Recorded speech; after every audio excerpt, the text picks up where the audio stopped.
headlines around the world. The Council of Ministers listens in its weekly session to a briefing by the First Deputy Premier and Foreign Minister about his visit to Iraq. Palestinian ministers travel to Gaza to quell dissent.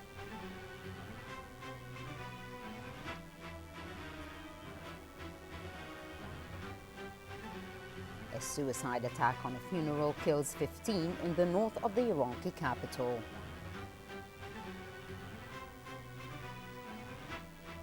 And Indonesia resumes search for missing AirAsia flight with 162 people on board. In our first item, Bismillah ar-Rahman ar-Rahim, His Highness the Deputy Emir and Crown Prince Sheikh Nawaf Al Ahmed Al Jaber Al Subah received at Sif Palace this morning His Excellency the First Deputy Premier and Minister of Foreign Affairs Sheikh Sabah Al Khalid Al Hamad Al Subah.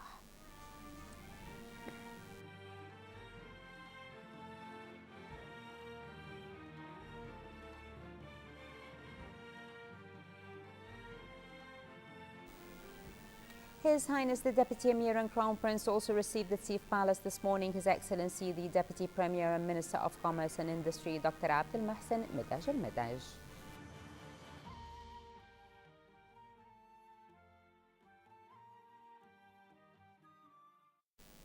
The Council of Ministers was informed in its weekly session at Sif Palace today, under the chairmanship of His Highness Sheikh Jabal Mbarak Al Hamad Al Subah, the Prime Minister, of the message addressed to His Highness the Emir from Her Excellency Ambassador Mirbat Talawi, the Director General of the Arab Women Organization and President of the National Council of Women in the Arab Republic of Egypt. She congratulated His Highness for the United Nations naming of Kuwait as humanitarian center and granting His Highness the title of humanitarian leader. Speaking after the meeting, the Minister of State for Cabinet Affairs, Sheikh Mohammed Abdullah Al Mbarak Al Subah, said the Council of Ministers expressed on the occasion of the Prophet's birthday deep congratulations to His Highness the Emir, His Highness the Crown Prince, the honorable people of Kuwait and Muslims all over the world. He added that the Council of Ministers on the advent of the new year also extended congratulations to His Highness the Emir, His Highness the Crown Prince and the people of Kuwait, and expressed hope that the new year will be a time of prosperity for our country and the Arab and Muslim nations, besides peace and stability all over the world. He added that the First Deputy Premier and Minister of Foreign Affairs Sheikh Sabah Khalid Al Hamad Al Subah then briefed the meeting on the outcome of the preparatory session for the upcoming meeting of Kuwaiti-Bahraini Joint Committee, in which various aspects of cooperation between the two countries and their strategic partnership were discussed. The First Deputy Premier and Foreign Minister also briefed the Council of Ministers on the outcome of his visit to Iraq, where he presided over the Kuwaiti delegation to the fourth session of the Higher Kuwaiti-Iraqi Joint Committee, designed to strengthen ties of cooperation and coordination between the two countries in various domains. He also informed the Council of Ministers about his meetings with the Iraqi President Dr. Fuad Massoum and Prime Minister Dr. Haider al-Abadi and other Iraqi officials, in which the regional and international subjects were discussed, beside the existing fruitful coordination and cooperation between Kuwait and Iraq. The Minister of State for Cabinet Affairs said the Council of Ministers also discussed recommendations of the Legal Committee, which called for the issuance of a decree on the executive list of the Law No. 39 of the year 2010, which allows for the establishment of shareholding Kuwaiti companies to undertake the construction of power generation and water desalination plants in Kuwait. The Council of Ministers approved the draft decree and decided to submit it to His Highness the Emir. The Council of Ministers also discussed the latest political developments at the Arab and international arenas and extended deep congratulations to His Excellency President Baji Said Essebsi for his election as the new President of the Republic of Tunisia and wished him all the best of success. The First Deputy Premier and Minister of Foreign Affairs, Sheikh Sabah Al Khalid Al Hamad Al Subah, received this morning a copy of credentials of the new Ambassador of the Republic of Indonesia, Tatanji Bodi Razak. The meeting was attended by the Acting Under-Secretary of the Ministry of Foreign Affairs, Ambassador Mohammed Mijrin Al-Rumi, and the Director of the First Deputy Premier and Foreign Minister's Office, Ambassador Sheikh Dr. Ahmed Nasser Mohammed Al-Subah, and Deputy Director of the Protocol Department, Advisor Nasser Abdurrahman Al-Mtiri, and a number of ministry officials. The first Deputy Premier and Minister of Foreign Affairs also received the Ambassador of the Republic of South Africa to the State of Kuwait, Delari van Tond, on the end of his tenure in the country. The first Deputy Premier and Minister of Foreign Affairs commended the leading ambassador's efforts that helped boost the mutual relations between the two countries.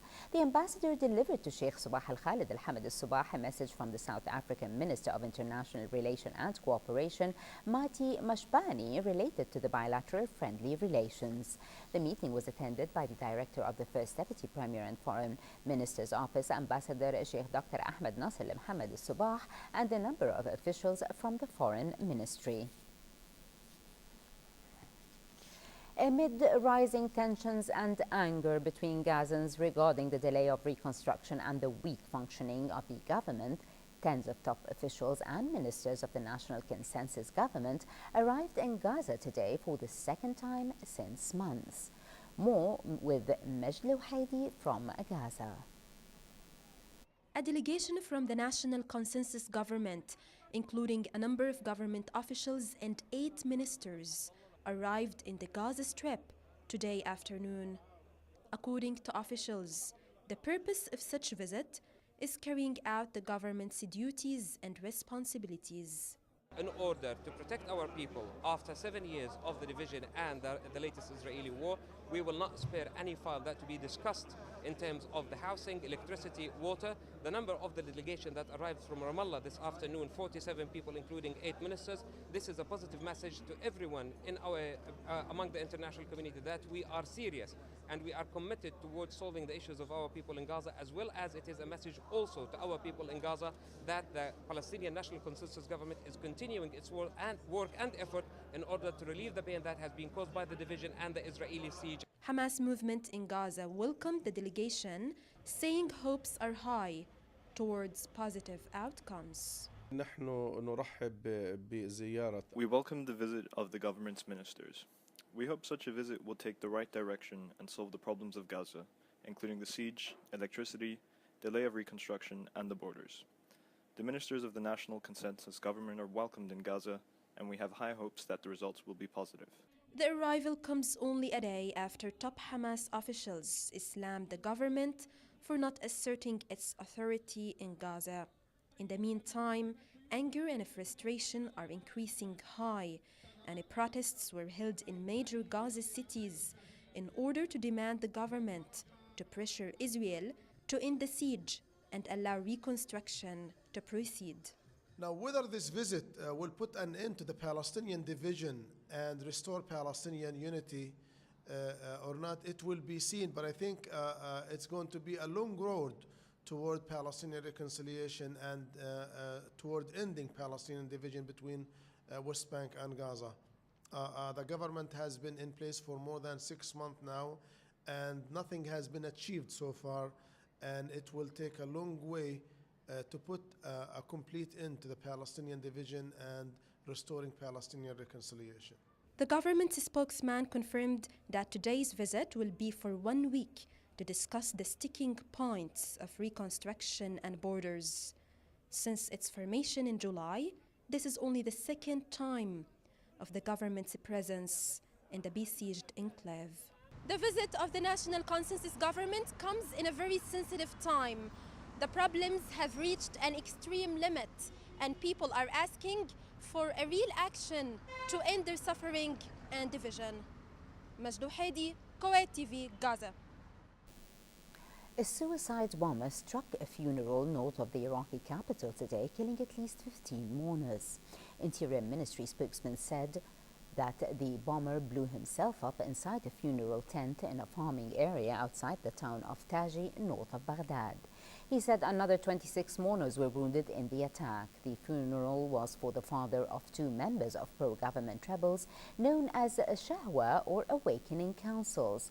The Shahwa militias began forming after the outbreak of Iraq's sectarian fighting in 2006 and allied with U.S. troops against the Al-Qaeda in Iraq, a precursor to the Islamic State extremist group.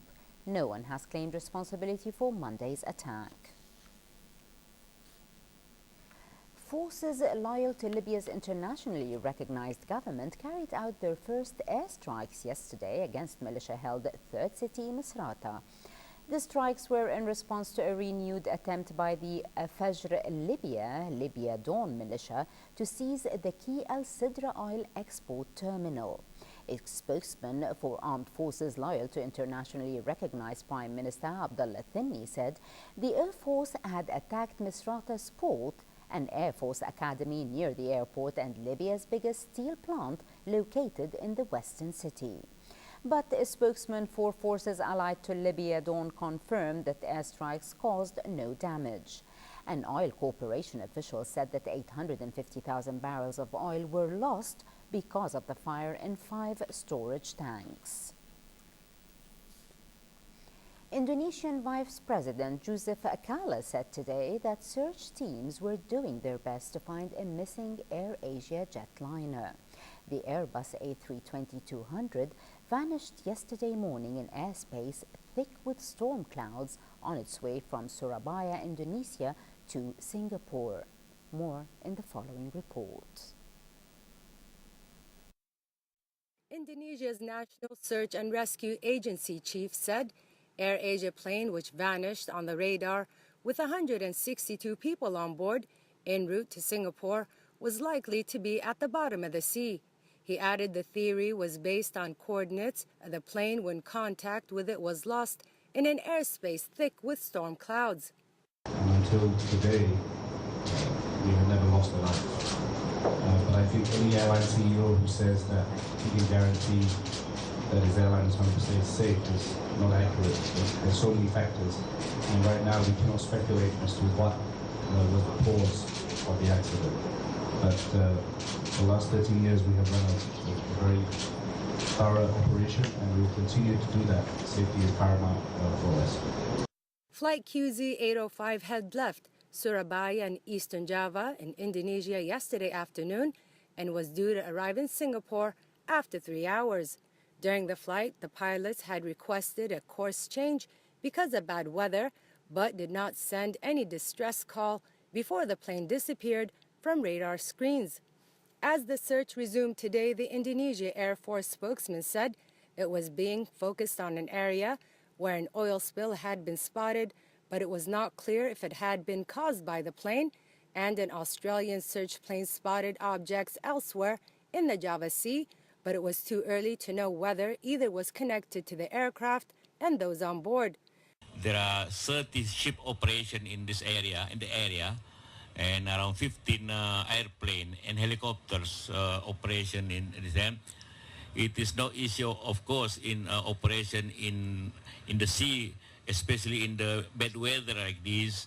But government's president instructions to all our peoples to do the best. The search of the plane is continuing for the aircraft a day after it disappeared, but no trace has been found so far. Australia, Malaysia, Singapore, and South Korea sent ships and aircraft to join the search, in addition to China, which also offered to send planes and ships and any other assistance Indonesia needed. The tragedy was only 3 days before the new year, as the reactions are similar in Indonesia, Singapore, and Malaysia, with many on board traveling to see their families for the year-end holiday season.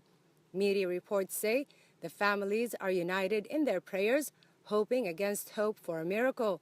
Meanwhile, the airline has set up an emergency line for family or friends of those who may be on board, in addition to special centers that were set up at both countries. South Korea proposed today talks with North Korea to discuss what it calls a range of issues needed to prepare for the unification of the divided countries. It's unclear if Pyongyang would accept Seoul's offer, as the country has viewed any of the South Korea's unification plans an attempt to take it over. North Korea wants a unified Korea with Pyongyang in charge. Unification Minister Ryo Killay told a news conference that South Korea wants talks in January to discuss exchange programs, joint projects and laws needed for a unified Korea. Seoul launched a government committee on the unification in July, inviting an angry response by Pyongyang. Animosities deepened when their troops landed or traded gunfire along the world's most heavily fortified border twice in October. Thousands of people were evacuated today after floods inundated the southern Philippines as tropical storm Siniang intensified and made landfall over Hinantown town in Surigao del Sur. 2 people died of accidents related to the storm, while 17 others were injured.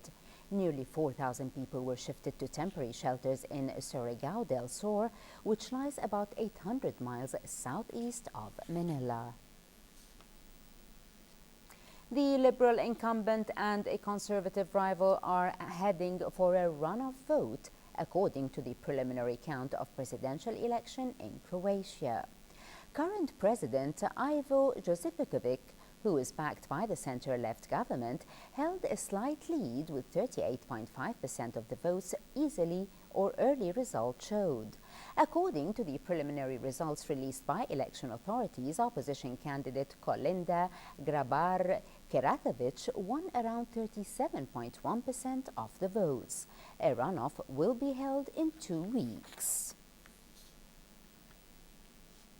The Greek Maritime Ministry confirmed today that the death toll from a fire on board a Greek ferry in the Adriatic between Albania and Italy has increased to 5. Coast Guard spokesman said 4 more people were found dead today. 1 Greek man died yesterday after becoming trapped in a lifeboat chute.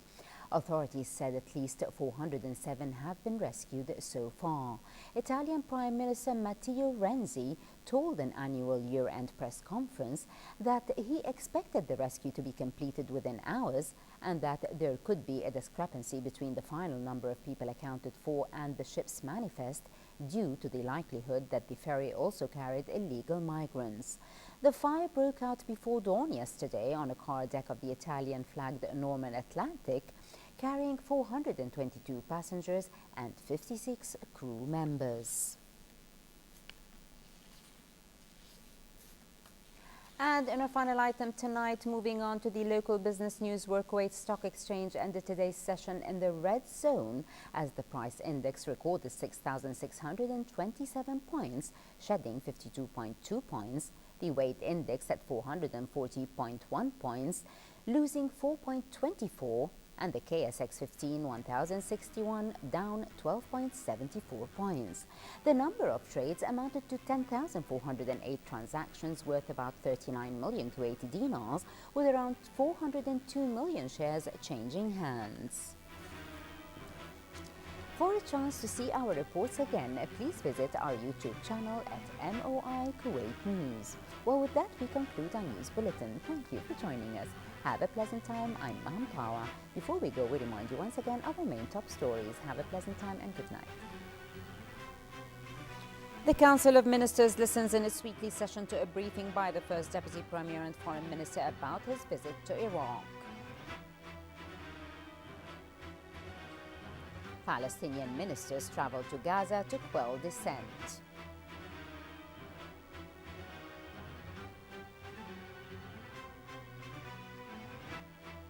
A suicide attack on a funeral kills 15 in the north of the Iraqi capital. And Indonesia resumes searching for missing AirAsia flight with 162 people on board.